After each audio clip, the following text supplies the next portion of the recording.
All right, well, happy Father's Day, everyone. We have some fantastic news because yet another major MAGA global victory has taken place. This weekend, one of the most watched foreign elections took place in the nation of Colombia. And as you probably know, Colombia is a famous hub of drug trafficking, cartels, the mass migration crisis, even. It does border Venezuela. And so you're talking about also, hey, where is this region politically trending as a whole? Is the Maduro situation sort of bleeding over across borders? Well, I do find it to be very interesting that ever since Trump got inaugurated in 2025, and especially coincidentally with the closing of USAID, which is to say the US led globalist liberal influence campaign across Latin America has dissipated. And you could really argue now these countries are having the choice to have something much more resembling actual free and fair elections, that all of a sudden we're seeing this right-wing Trump-esque revolution sweep Latin America in multiple different countries, where suddenly right-wing, nationalistic, pro-US, anti-China, but perhaps most importantly, anti-cartel governments are winning elections time after time. These are governments that are effectively saying, we no longer want to be failed states. We're not going to accept this narco state situation where the cartels are running the country. There's all this violence. Our people keep on fleeing to America's borders as a result of all of that. No, a lot of these candidates are running on and now winning on the premise that they want to repeat the El Salvador miracle, which is to say you can actually tackle crime, you can actually fix society by simply removing the small batch of antisocial criminals who are terrorizing everyone. I think there's an important lesson to be learned there, even here in the United States, about how we actually can have nice things and can live in nice places. But still, nonetheless, as it pertains specifically to Colombia, obviously for general reasons, this is a important country that we want to fall the dominoes in our direction. But on top of that, you're talking about almost to an extent Maduro 2.0, the incumbent left-wing government in this country, who was very famously grandstanding against the Trump administration, caused a bunch of geopolitical headaches for us, I guess to the extent that they have the power to do that. Not saying they were ever all that omnipotent or something like that, but still, for all the reasons we'll explain, this is a pretty major victory in our neighborhood, and a major victory directly for the people of this country, because you could argue to some extent, hey, maybe in the Middle East, there's a lot of ways in which the geopolitical chessboard, the benefits or drawbacks of those things seem to be abstract to Americans. But as we argued the moment that Maduro fell, Latin America is much different, because your quality of life actually in many ways does depend on how stable our neighbors are. Because when millions of people, for example, flood to our borders due to the fact, and you want to talk about root causes, leftists love to cite that, and there is some truth in that idea, right? I do still believe very often a lot of it's economic migration, but sure, one could argue if these countries were stable, if they didn't have such mass cartel and violence problems, we wouldn't have so much of a mass migration problem, perhaps to the extent that we do. And yet leftists, while talking about those things and sounding like they're so smart, Kamala Harris, so we got to address poverty, we got to address the root cause, seem to miss the fact, yeah, if you want economic opportunity, if you want stability, you know what you have to do?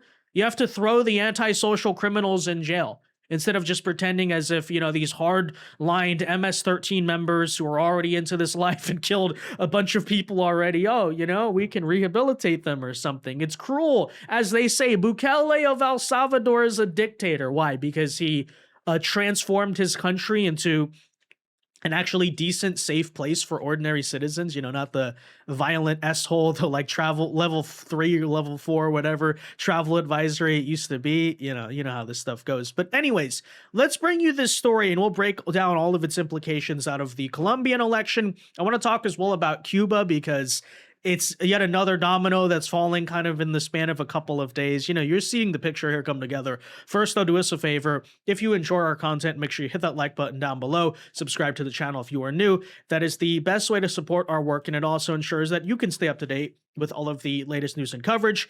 And that said, in order to understand the Colombian election, I think we first of all have to know who Gustavo Petro and the leftist ruling party of Colombia are, because let's not forget, first of all, this is arguably Maduro's top ally. If you remember that whole thing, he was standing up very hard. But it actually goes back deeper than that, because you may remember, even in the first few days of Trump's presidency, this guy, the leader of Colombia, the leftist, was pretty publicly refusing to take back deportation flights, right? Because we're trying to do this thing. We want to return, even hardened criminals. By the way, Colombia, these are your citizens. I know international law in many ways doesn't count for anything, but one piece of international law that does make genuine sense is that, yes, if they're your citizens, you have a duty to repatriate them. You can't tell your own citizens, oh, you're not allowed back into our country, right? But he tried to do that. He refused to go along with the deportation agenda.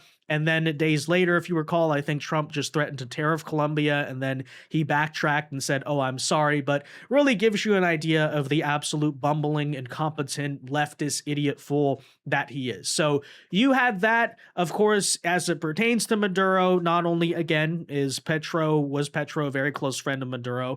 We did say, by the way, the night that Maduro was snatched, you can go back and watch our content. We said, watch, this is going to cause a domino effect of many leftist governments in the Spanish-speaking world, even in Spain, by the way. Keep an eye on Pedro Sanchez, I'm just saying, but especially in a place like Colombia, right? Where, yeah, obviously, when one of your top sort of corruption buddies, when one of your top allies goes down and breaks in this very big way, obviously, that's going to have bad implications for you as well. But Petro, if you recall, was initially defiant about all of this just a few months ago, telling Marco Rubio, if you want to imprison me, let's see if you can. If you want to put me in the orange jumpsuit, go ahead and try.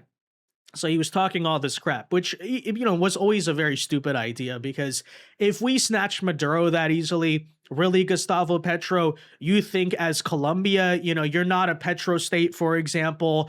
You don't have nearly the military that Venezuela did. You don't have these massive amounts of arms and defense systems from China, Russia, Cuba, countries like that. What on earth was he ever thinking? Even running his mouth at Trump. Oh, daring. Oh, yeah, come after me. Come see if you can take me. After, let's not forget, Maduro did the exact same thing. Just typical stupid grandstanding, whatever. But the thing is, it turns out it was never actually necessary, of course, for Trump to snatch Petro, because the election was coming up in a couple months and it seemed clear where this was headed. But let's not forget, in many ways, this can go down as a direct F around and find out moment. And I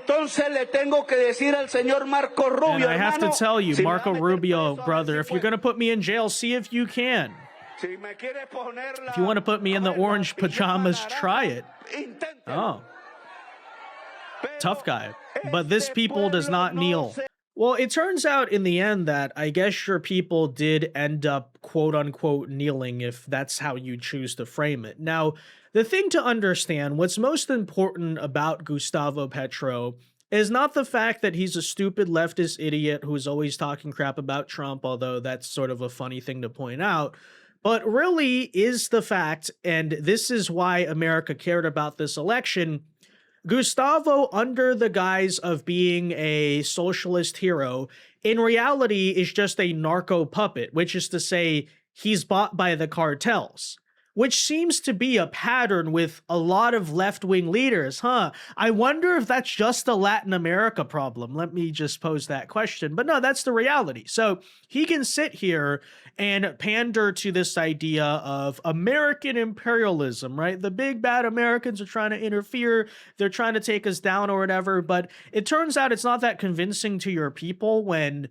quote unquote American imperialism is what? It's the idea of like living in a safer country and living in a country that's not held down and controlled by a bunch of violent criminals, And that's honestly the truth about a lot of the so-called American imperialism, because we've heard the same exact stuff said about Cuba, same thing about Maduro. You can call it whatever you want, but the fact of the matter is it does seem like when we're in charge, or we're influencing, I guess you could say, things actually just run better, as even for the people. Look at Venezuela as a prime example. Okay, 1990s, Hugo Chavez, that whole revolution takes place. They kick the Americans out of the country. You know what happened next. I don't need to say more. A couple of years later, people are eating rats in the streets, okay? And then the moment we come in, look how much money they're making. Look how already in the span of a couple months, what they said was going to take decades or was logistically impossible. They're now pumping oil at record amounts, making record profits. There's suddenly a new optimism in the country. And that's the thing is even if those sentiments, those sort of popular opposition to quote unquote American imperialism maybe does exist to some degree in Latin America, when the alternative is being controlled by the cartels, I think you can tell a lot of the people nowadays, and maybe why the entire region is turning so right wing, is that sort of lie in the same sense of America. How here, calling Republicans racist doesn't really work anymore. That used to work, not anymore. People don't care. I feel like that's sort of happening in Latin America as well, right? They're tired of hearing about American imperialism, quote unquote, all the time from their leftist leaders, while the reality of their leftist leaders is the absolute nightmare, the cartel situation that they're currently living under. And so that all leads us to tonight, where Gustavo Petro, by some accounts, may have genuinely been the most unpopular world leader on the planet. Some polls we covered last year had him at, I think it was literally like a 3% approval rating, right? So this guy sucks. Nobody liked him. Luckily for him, due to constitutional rules, he was not able to run for re-election, which honestly probably saved the leftists to a very fair degree, right? Put someone new on there, do the Kamala strategy. But still, in the end, it was not successful because the right-wing Trump-endorsed candidate, a guy by the name of Espriella, ended up winning the runoff election tonight, and he is officially the president-elect. He will be the president of Colombia, and if you think I'm propagandizing with the way I'm describing, no, actually it's the case here. It's not just the American imperialism, it's the fact that the people on the ground in Colombia are just tired of living in a failed state under failed Marxist communist rule. Well, take a look at the current situation.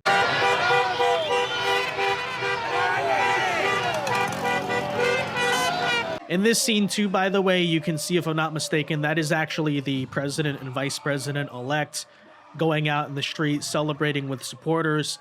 Now, if you're wondering why he's in the Pope car, if you're wondering why he's surrounded by the bulletproof glass, well, that is because of the fact, due to his platform, right? He wants to be the Bukele of Colombia. He obviously is facing a lot of threats against his life, both from the cartels and from the violent communists, although, again, as we've sort of established, one could argue they really are the same thing. And so, therefore, despite all of these mafia-style tactics, in the end, the people of Colombia and their free choice really did prevail. I'm going to put it that way. So there you have it. And in terms of what the implications are for the U.S., let's discuss that. But you see, for example, from Marco Rubio, he says he just spoke to Colombian president-elect to congratulate him on his electoral victory. The Trump administration looks forward to working closely with your incoming administration to advance regional security cooperation, end illegal immigration to the United States, and strengthen our economic ties.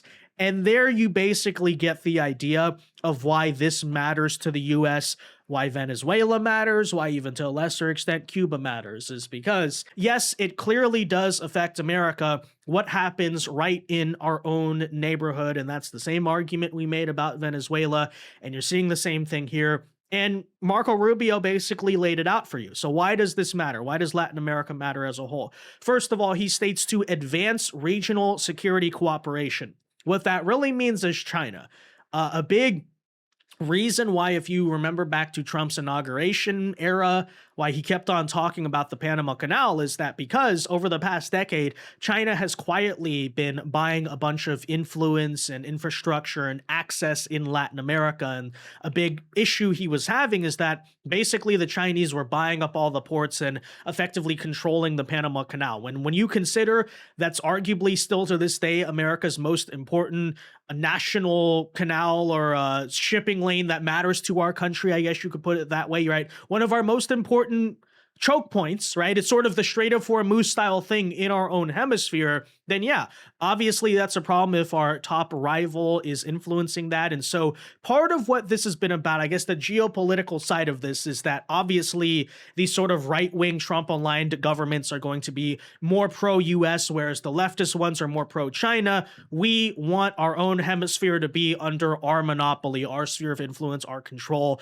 That's leverage, that stuff matters. But maybe if you want to say that the geopolitical stuff is rather abstract, maybe I even agree. What's most important? And what does he say? To end illegal immigration to the United States. This is why I have argued it matters what happens in Latin America, and it is fundamentally America first. For us to, I'm not saying you have to invade every single one. You know, you can make a statement in one country and then sort of let the rest do itself. But yes, why it does matter and why we should cheer for this stuff, that you're watching this massive right-wing tide happening across Latin America, because again, leftists, you want to talk about the root causes. That's an excuse we heard from Kamala Harris. That's an excuse we've heard from leftists for a very long time now.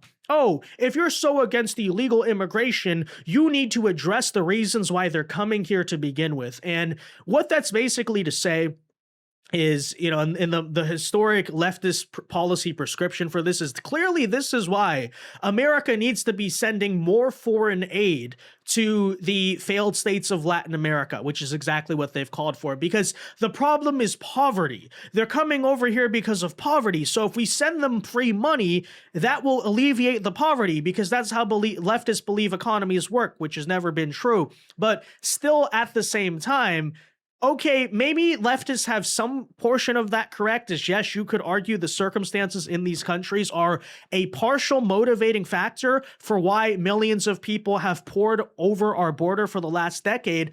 But what needs to be understood, the issue is not about how much foreign aid we're sending them.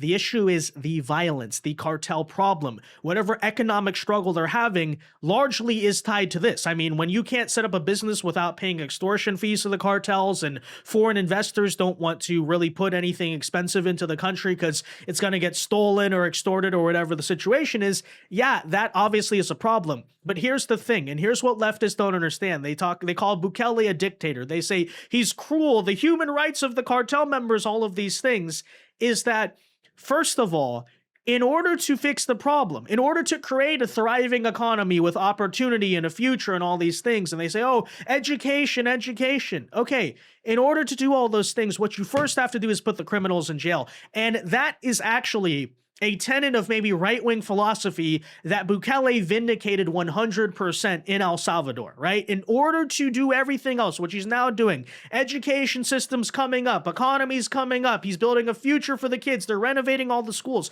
they're actually doing all these things that leftists always virtue signal about, but actually taking their country and moving it forward. But what did it take first? You have to make your country safe. Safety above all. Think about almost a hierarchy of human needs, whatever that psychological pyramid is. You know what I'm talking, some of you know what I'm talking about, right? What is the first thing that human beings need? Basically food, water, and shelter. You could translate that to say safety, right? Before we get anything else, such as economic prosperity and opportunity and maybe political stability, we need to remove the violent cartels that are destroying these countries to begin with. And so this is all to say the whole thing is connected. You think about the drug problem in America, that's self-explanatory when it comes to the cartels. But we also shouldn't ignore the illegal immigration pattern, how much the cartels have contributed to that. And by the way, how much they directly sponsor it, given the fact that, as we know, it's the coyotes who work for the cartel that literally send people across our border. And so this is why the mission that, you talk right now about why our southern border is so secure. It's not just secure. Nobody's really even coming across it to begin with. Yes, a major part of that is just due to domestic policies, Trump remain in Mexico policy, all of that stuff. But I would argue as well, the foreign policy is actually very closely tied to that, right? This new approach to Latin America. And one could argue that is what you're watching. And as I said, This is sort of a domino effect because that is now 7 Latin American countries ever since USAID was defunded, ever since Trump took power, that have all gone in the direction of what they like to call the so-called far right, quote unquote, but is really just normal people who don't want to live in violent, insane narco states. And so there you have it, obviously a big thing. And hopefully we've adequately explained why that matters. And as you probably know, Colombia, right? What is that associated with? A certain substance. Yeah, it's a major hub of this stuff. And so one could argue of all these different countries that you watched, things change in recently, right? Right-wing victories. Arguably, Colombia could be seen as the most important chess piece there to fall. Quite hilariously, too, by the way, Gustavo Petro is immediately rushing to call the election stolen. I'm not even making this up. He's claiming that the polling data and the software, I guess the voting machines, were compromised by Israel. That's right. So this is the new theory, right? Apparently it was Israel that, no, he's not even saying it was compromised by America. We're the ones sort of watching over this election. No, guys, clearly Israel stole this Latin American election from the leftist communist characters because, that's what they do. Just blame every time you suffer a political defeat. Let's blame it on Israel, even if it doesn't make any sense. Pure third world brain rot. But hey, I seem to know plenty of people in America who, kind of play the exact same game. It's pretty a convenient excuse. But yeah, that's right. He's saying that Israel hacked the election, all this nonsense, which is hilarious because here's the reality too, by the way. The leftists are in control right now of the government. They have been exercising almost close to a dictatorial arm over that government. We had massive reports in Colombia of the cartels, for example, trying to coerce people, like threaten them to go vote for the leftists instead of the right wingers. Because guess what? The cartels are in big, serious trouble, obviously, if the right wingers ended up winning, which they are. So that's going on. Petro, why did your government pick the Israeli software? I don't exactly understand. But no, by the way, they called in these foreign watchers, foreign observers over the election. Guess where they were from? The EU, right? Not even American ones, the EU. And so literally the socialists set up this whole situation for the election to be tipped in their favor. And yet they still lost. Are American Democrats going to be rushing to call Gustavo Petro for being sent to jail for being an election denier? Because look what he's doing, right? He's accusing voting machines of maybe hacking things and denying election results. I doubt that's going to happen. But anyways, you have that, of course, over in Cuba, by the way, to follow up on this trend that we're watching. Just on Friday, that nation announced it would begin its largest economic reform since the 1959 Cuban Castro Communist Revolution. So they're basically going to do more or less a transition to a free market economy is what they're announcing. So another big piece of news, that's more leverage, by the way, that we have over the region. I've never thought it was a good thing to, even in the 21st century, even after the Cold War, and you see geopolitical tensions ramping up again, obviously not a good thing to have a hostile communist regime 90 miles from our border, and that looks like it is rapidly changing as well. And so these are all very good developments, specifically for our country and for our interests in the hemisphere. One can only hope that Claudia Sheinbaum and Mexico will be the next to fall whenever their election is. But yeah, big stuff happening here, guys, and just major defeats, honestly, for the global left, right? Because understand, it is us versus USAID. That's what this election was. It's us versus the Soros network, versus the people, versus the narco communists, I guess you could say, which again, I don't think just exist in Latin America. I think they exist as here as well. So, very, very telling. But anyways, that said, guys, let me know your thoughts on this in the comment section down below. Be sure to leave a like on this video, subscribe to the channel if you are new, and until next time, God bless and peace.